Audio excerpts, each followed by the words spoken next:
welcome to the African Diaspora News Channel. I'm Wongel Zelalem, bringing you this history lesson. Today we're going back in time to 1913 in America. Today's topic is about this young lady at the age of 13. It is reported that she was the richest black kid at that moment. She was a millionaire.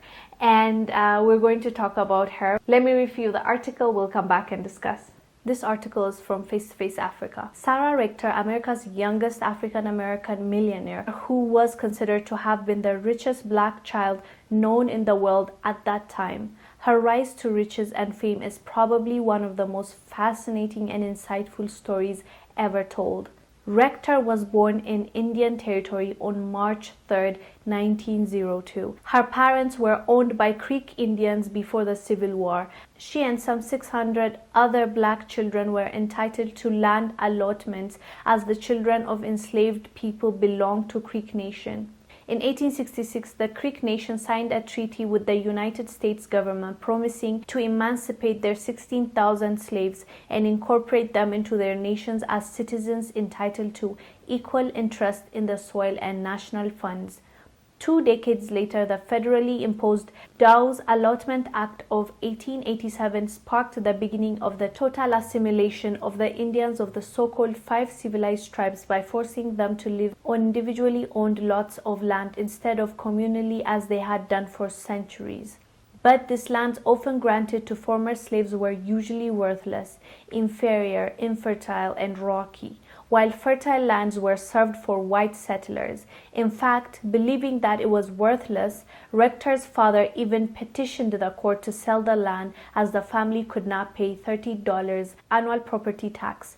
Fortunately, his petition was denied by the county because of certain legal restrictions. He then decided to lease the land to the Standard Oil Company, where independent oil driller B.B. Jones found a gusher bringing in 2,500 barrels. Little Rector began receiving an income of $300 per day. In today's money, over $7,000. This development came as a surprise to everyone, especially U.S. government officials, as they discovered that some land allots like Sarah Rector had crude oil and other minerals underneath the soil.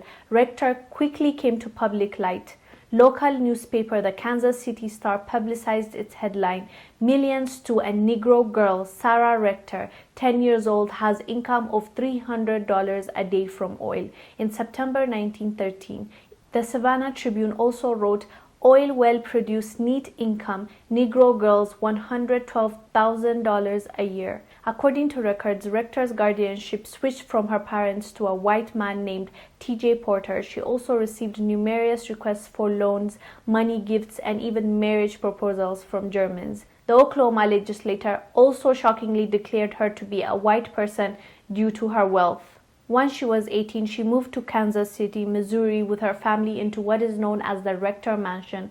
Sources say she was a millionaire by then, owning stocks and bonds, a boarding house, a bakery, and the Busy Bee Cafe in Muskogee. America's youngest millionaire died at the age of 65 on July 22, 1967 in Missouri, leaving behind 3 sons.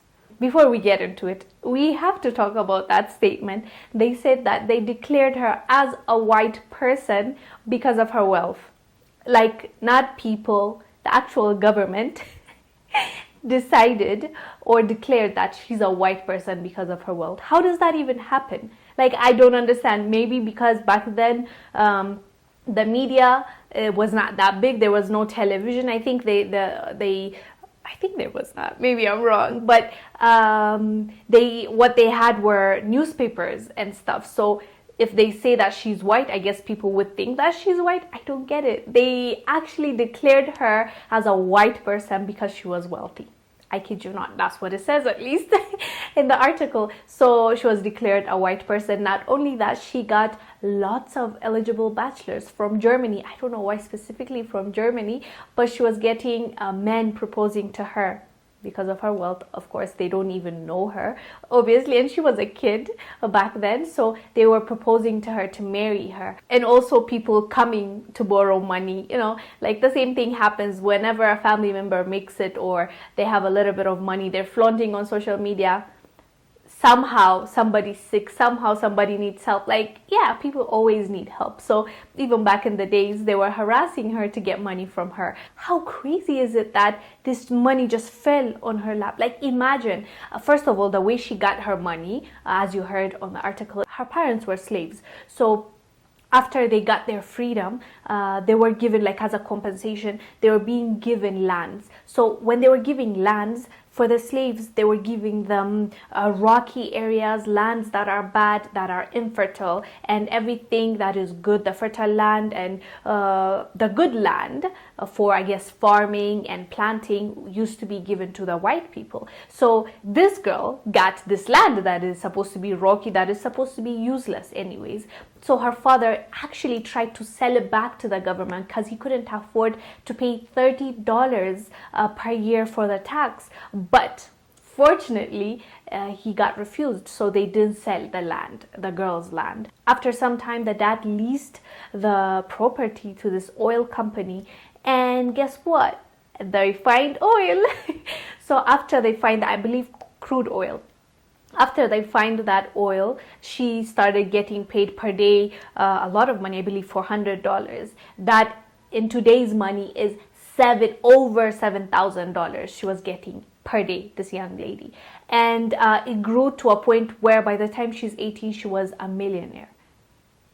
Yeah, a slave girl. Like, just like 10 years ago, not even 10 years ago, like a few years ago, she was a slave. She was not even a free girl. Her parents were not free. And then fast forward to a few years later, she is a free person. Can't even believe I'm saying this. Free person and yeah. So she's free. She's not owned by anybody. So she's free. She gets this land. This land has oil. She gets paid daily. Wow. And she gets proposal from Germany and all over the world because she's rich. And she even gets declared to be white because she's wealthy. Wow, like, this is a crazy, crazy story. I'm glad it was documented. I love this girl's story.